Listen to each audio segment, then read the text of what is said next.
In the bustling town of Sravasti, crowds gathered to hear the Buddha under the shade of ancient trees. A merchant, Ananda, knelt before the Buddha, his heart heavy with yearning for peace. "Master," Ananda began, his voice trembling, "I have wealth, yet my soul remains thirsty for something more." The Buddha gazed at Ananda, his eyes calm like the surface of a still lake. "Desire deceives the seeker," the Buddha said. "It promises joy but leaves the heart empty and longing." Ananda, eager to understand, asked, "Master, how can one escape the endless grasp of desire?" The Buddha paused, letting the whispers of the wind fill the silence. "Ananda," he began, "imagine a man wandering in the desert, desperate for water."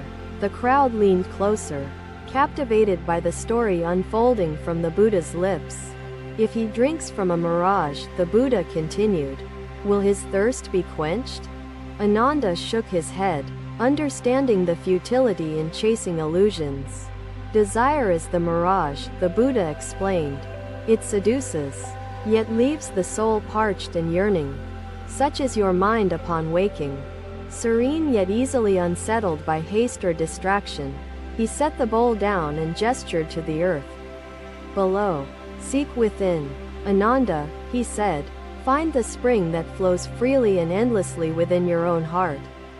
Ananda felt a spark of hope, though he could not yet grasp the wisdom fully. One disciple, still young in his practice, raised his hand to speak. "Master, how do we prevent the mind from falling into chaos during the day?" He asked earnestly. "Still the mind, Ananda," the Buddha said, "and the spring will reveal itself like the sun breaking through clouds." The merchant nodded, a seed of clarity planted deep within his restless soul. Days turned to weeks, Ananda walking with the Buddha, his understanding growing with each passing moment. Desire is born from attachment, the Buddha taught. Attachment to things, to outcomes, to illusions of permanence. Ananda asked, "Master, if attachment binds the soul, what leads it to freedom?" The Buddha smiled, his expression serene and full of knowing.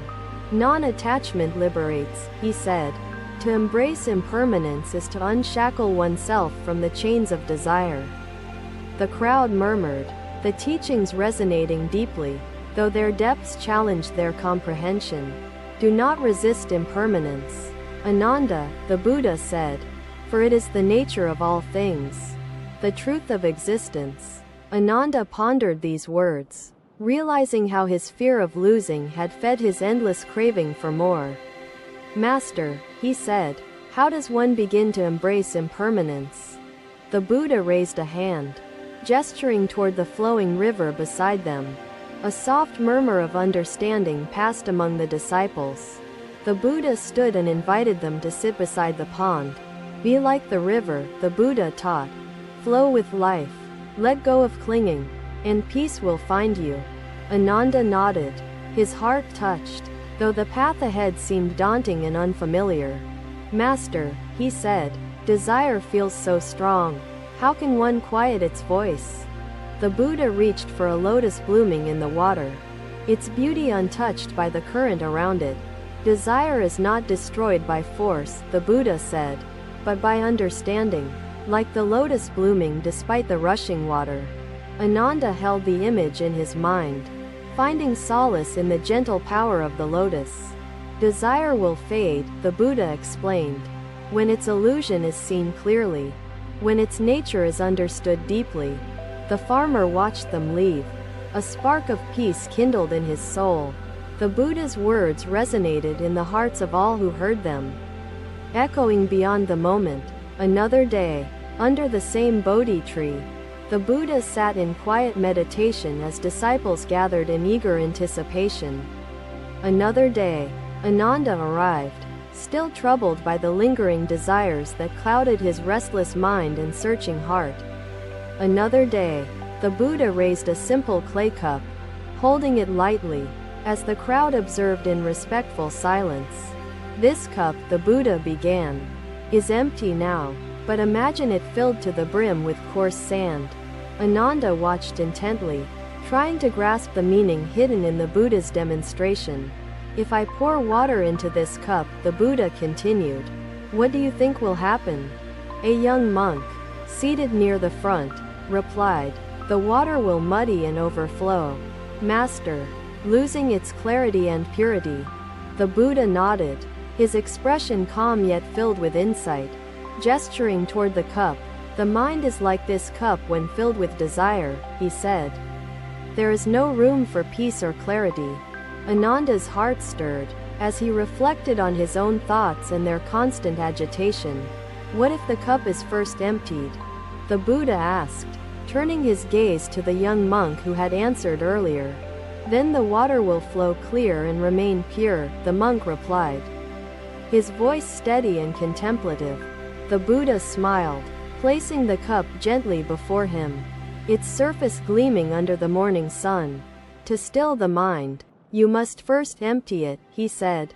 Release the desires that cloud its depths. Ananda spoke, his voice tinged with longing. Master, I wish to release desire, but its hold is strong. How can I succeed? The Buddha paused, his eyes fixed upon Ananda with profound compassion, his voice firm yet tender. Desire clings to illusions, Ananda, the Buddha explained, and illusions bind the heart. To release desire, see its nature clearly. Ananda's thoughts raced, seeking to understand the words that seemed both simple and infinitely profound. The Buddha picked up a handful of sand, letting it slip through his fingers onto the ground below. Do you see how the sand falls freely? The Buddha asked, his tone serene. It does not cling to the hand that holds it. Ananda nodded, observing the flowing motion, wondering how he might emulate such effortless release in his own life. To cling is to suffer, the Buddha said. To release is to find freedom. This is the path to peace. The crowd murmured, some nodding in agreement, others pondering deeply, the teaching striking chords within their hearts. Ananda spoke again, his voice more determined. Master, if one desires peace, is that desire not also binding? The Buddha's gaze softened, and he gestured toward the flame of a nearby lamp flickering gently in the breeze. Consider this flame, Ananda, he said. It burns brightly but only so long as fuel is provided to sustain it. Ananda watched the flame closely, its light dancing as the breeze passed through, its lesson still unclear to him. Desire feeds on grasping, the Buddha explained. But when grasping ceases, desire fades naturally, as the flame dies without fuel. Ananda's brow furrowed, the question burning in his heart. Master, what then nourishes peace if desire is released? The Buddha smiled, his voice carrying the wisdom of infinite lifetimes. Peace arises when the heart is unburdened, when the mind is still. Ananda nodded, feeling the truth resonate, though the depth of the teaching eluded complete understanding. Empty the cup, Ananda, the Buddha said. Let the waters of clarity flow freely without obstruction or contamination. The lesson settled in Ananda's heart, its truth planted like a seed awaiting its moment to bloom. Days passed, and Ananda practiced mindfulness, seeking to quiet the storm of thoughts and desires within him. He watched the world, observing its impermanence, the ebb and flow of life, the beauty in its fleeting moments. Each day, he sought wisdom from the Buddha, who guided him with patience, as steady as the earth beneath their feet. Master, Ananda said, this teaching of emptiness feels daunting, as if I must lose everything to gain peace. The Buddha turned toward Ananda, his voice gentle yet unwavering. To lose nothing yet gain everything is the paradox of the path. Ananda struggled to grasp these words, the mystery of their meaning enticing yet confounding. The Buddha continued, his tone like the breeze that gently stirred the leaves. Emptiness is not absence but space for truth to arise. Ananda pondered this, his thoughts weaving through the intricacies of the teaching. seeking clarity. The cup, the Buddha said, lifting the clay vessel once more, becomes empty not by force but by nature's own rhythm.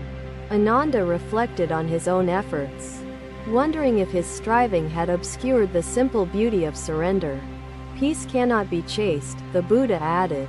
It comes when the heart lets go, when the mind becomes clear as still water. Ananda bowed deeply, gratitude overflowing for the wisdom that continued to unfold through each moment of practice. Another day. The sun rose quietly over the hills as the Buddha sat in peaceful meditation beneath the Bodhi tree. Another day. Ananda approached, his heart restless yet yearning for a truth that seemed just beyond his reach. Another day. The Buddha gestured toward a lotus blooming in the nearby pond, its delicate petals glistening with morning dew. Ananda, the Buddha began. Consider this lotus. How it grows not by grasping but by allowing its nature to unfold. Ananda gazed at the lotus, its beauty serene, wondering how he might emulate such effortless growth in his own life. The lotus does not chase the sun, the Buddha said. It simply grows toward it, trusting in its own nature. Ananda's thoughts swirled, seeking to reconcile his yearning for enlightenment with the Buddha's teachings on letting go. Master, Ananda asked, if I desire enlightenment, is that desire not also binding me to suffering? The Buddha turned to Ananda, his expression calm yet filled with infinite compassion, his voice gentle as flowing water. Desire for enlightenment, the Buddha said, is not unlike any other desire.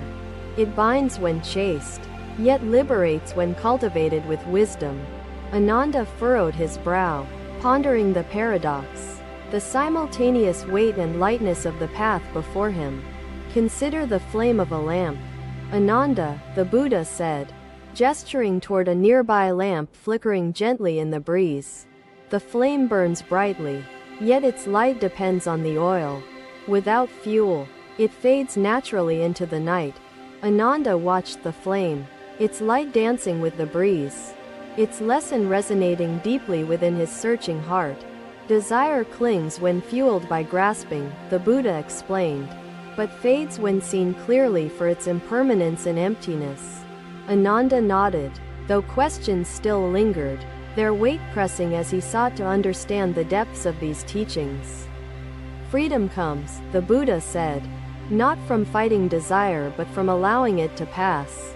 Like clouds drifting across the sky, Ananda's heart stirred, the ache of yearning softening as he glimpsed the wisdom hidden within the Buddha's words. Master, Ananda asked, what does it mean to cultivate without grasping? To walk the path without chasing its rewards? The Buddha gestured toward the pond, its surface shimmering with ripples from the gentle wind that whispered through the trees. Ananda, the Buddha said, consider the water.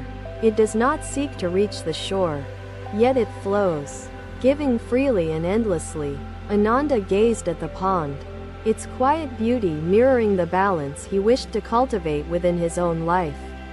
To walk the path is not to chase, the Buddha said, but to grow, like the lotus, toward truth without clinging. Ananda felt a stillness bloom within him, the paradox of desire transforming into a quiet knowing that carried both weight and lightness. The lotus blooms, the Buddha said, not by force but by surrendering to its nature, trusting in the unfolding of life. Ananda bowed deeply before the Buddha, whispering his gratitude, his heart humbled and touched by the simple power of truth. Days passed, each moment offering Ananda a new opportunity to practice, to grow, and to release the burdens of grasping. He walked with the Buddha, observing the teachings unfold in quiet gestures, in simple truths that echoed through his soul. Each day, Ananda stilled his mind, allowing the waters of clarity to flow freely, unclouded by the sands of desire. Master, Ananda said one day, how does one let go of the fear that binds the heart to the chains of craving? The Buddha turned to Ananda, his eyes serene yet filled with knowing, his voice gentle yet unwavering in its truth. Fear is born from attachment, the Buddha said. Attachment to permanence, to illusions of control, to desires that bind the heart. Ananda reflected deeply, seeing how his fear of losing had fed his endless craving to hold on tightly to everything. To let go of fear, the Buddha said, is to trust in the nature of impermanence, to embrace the truth of change. Ananda nodded, his heart touched, though the path ahead seemed daunting, its terrain unfamiliar and shrouded in uncertainty. Impermanence is not to be feared, the Buddha said, but understood, for it is the nature of all things, the truth of existence. Ananda pondered these words, realizing how his resistance to impermanence had only deepened the chains that bound his soul. Master, Ananda asked, what is the nature of freedom? And how does one walk the path to its realization? The Buddha gestured toward the flowing river beside them, its waters ceaseless yet tranquil in their movement, shimmering under the sunlight. Observe the river, the Buddha said, how it flows freely, how it does not cling to the banks yet nourishes life along its way. Ananda watched the river, its lesson profound, wondering how he might embody such effortless release in his own life. Freedom is not in holding on, the Buddha said, but in letting go, in flowing with life, in embracing impermanence. Ananda nodded, his heart lightening, though the questions within him still lingered, their answers waiting to unfold in time. To let go, the Buddha said, is to trust in the nature of the path, to walk it without clinging, without grasping. The merchant's yearning softened, transformed into wisdom, his journey echoing a timeless truth that resonated deeply within his soul. In seeking less, Ananda found more. In letting go, he awakened to the beauty and peace of the path. Anger, he replied, is a burden carried within. But like all burdens, it can be placed down. The Buddha reached for a handful of sand and held it aloft, letting it slip slowly through his fingers. Thank you for watching. Buddha's teachings are always with you. Subscribe to our channel and we will see you in the next video.